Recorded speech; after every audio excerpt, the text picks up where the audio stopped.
안녕하십니까. 소환성형외과 황승호 원장입니다. 오늘은 쌍꺼풀이 꺾이고 쌍꺼풀이 소세지고 여러가지 쌍꺼풀의 불만족과 그거를 개선하기 위한 버든 팩터에 대해서 말씀드리도록 하겠습니다.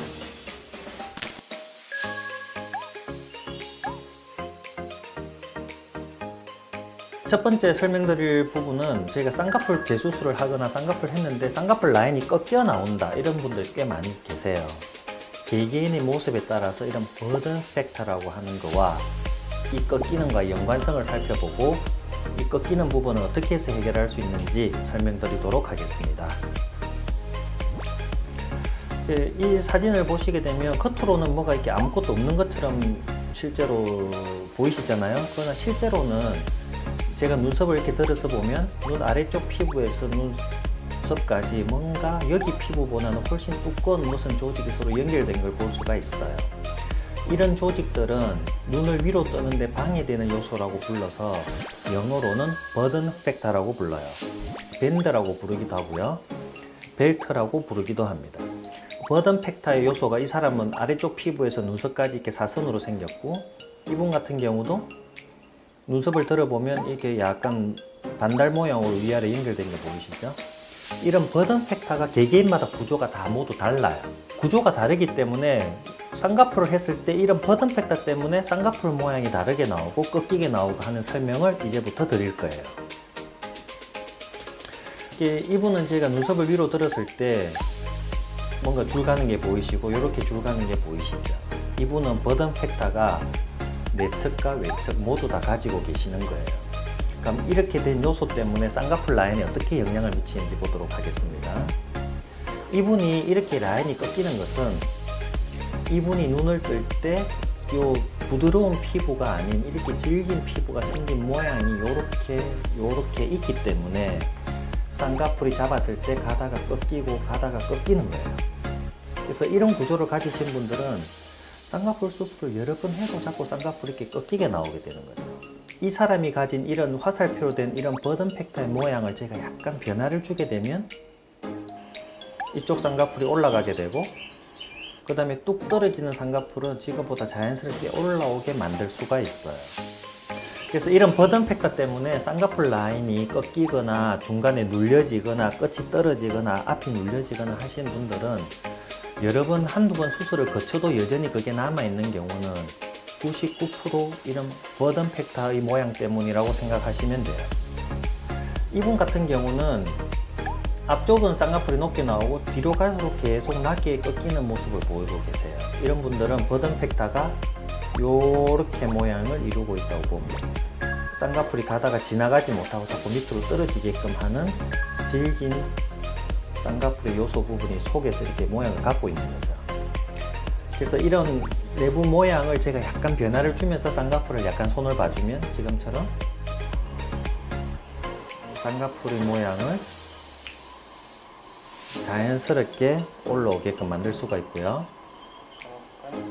감았을 때 모양도 봐도 쌍꺼풀이 균일하게 이렇게 만들어지는 걸 알 수가 있어요.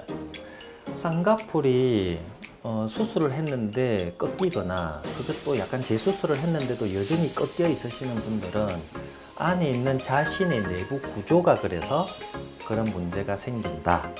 이것을 반드시 이해하시는 게 쌍꺼풀을 자연스럽게 만드는 데 가장 중요한 개념입니다. 이분 같은 경우도 중간에 꺾여가지고 끝에 이렇게 뚝 떨어지죠. 여기서 눌리는 버든 팩터가 있는 거고 이렇게 내려가는 버든 팩터가 있어서 중간에 떨어지게끔 됩니다. 쌍꺼풀이 자연스럽게 가는 사람들은 이런 버든 팩터가 중간에 꺾이게 하는 요소들이 균일하게 타원형을 띠고 있어요. 이렇게 타원형을 띠도록 저희가 만들어주면 지금 같은 쌍꺼풀의 모양이 자연스럽게 변하게 될 수 있는 거죠. 중앙에는 쌍꺼풀이 안 생기고 끝에 쌍꺼풀만 크게 보인다 이러신 분들도 이런 버든 팩터가 중앙에서 이렇게 누르고 있는 거예요. 그래서 그런 버든 팩터의 요소를 위쪽으로 저희가 타원형으로 만들어 주게 되면 지금처럼 쌍꺼풀의 모양이 자연스럽게 교정하는 과정이 되는 거죠. 그래서 자연스럽게 변하게 되기 위해서는 내가 가진 이 구조의 변화를 주면서 쌍꺼풀을 보완을 하는 것이 가장 자기 눈을 자연스럽게 바꾸게 하는 가장 좋은 방법이라고 생각이 듭니다. 이분도 쌍꺼풀을 조금 크게 원하셨던 분인데 중앙이 자꾸 눌려진다고 해서 제가 이 중앙에 눌린 버든 팩터를 개선을 하게 되면 지금처럼 쌍꺼풀이 조금 크면서도 내추럴한 그런 모양을 만들 수가 있는 것이죠. 그래서 이제 이분도 쌍꺼풀 되게 여러 가지 문제점을 가지고 있죠. 앞쪽은 뭔가 살이 울고 있고 끝은 위로 올라가다가 떨어지는 이런 쌍꺼풀 모양을 띠고 있어요. 그래서 이쪽에 버든 팩타, 끝쪽에 버든 팩타를 해결한 수술의 2호제 모습을 한번 볼게요. 네, 보시게 되면 눌려진 모습이 잘 올라와 가지고 여기서 우는 피부의 모습이 개선된 걸 볼 수 있고요. 전체적으로 쌍꺼풀이 가다가 떨어지는 것이 타원형의 쌍꺼풀을 이렇게 이루는 모습을 볼 수 있어요. 그래서 이제 그런 구조를 가지신 분들은 쌍꺼풀 하고 나서 또 잘 풀리시는 경우가 많이 생겨요. 쌍꺼풀을 여러 번 해도 풀리시는 분, 자꾸 조금만 처음에는 괜찮아 보였다가 나중에 지나면 자꾸 풀리시는 분들은 안에 있는 버든 팩타 때문이라고 보시면 많은 경우가 일치합니다. 그래서 지금 보시게 되면 쌍꺼풀이 풀려 보이고 끝이 꺾이고 하신 분들을 그런 버든 팩타를 교정하면서 쌍꺼풀을 다시 잡은 석 달째 전후 사진 모습이에요.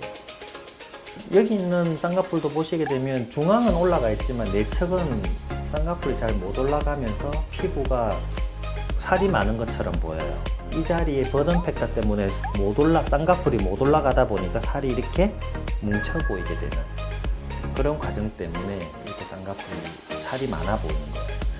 여기는 보면 이 자리만 괜찮고 앞뒤로 살이 많아 보이죠. 이런 것들은 여기 있는 버든 팩타 때문에 그런 거죠. 그래서 저희가 안에 있는 버든 팩타를 개선하고 다시 쌍꺼풀을 잡아주면 눈동자가 비스듬하게 사선으로 가려지는 부분도 개선되고 쌍꺼풀선도 자연스럽게 될 수 있습니다.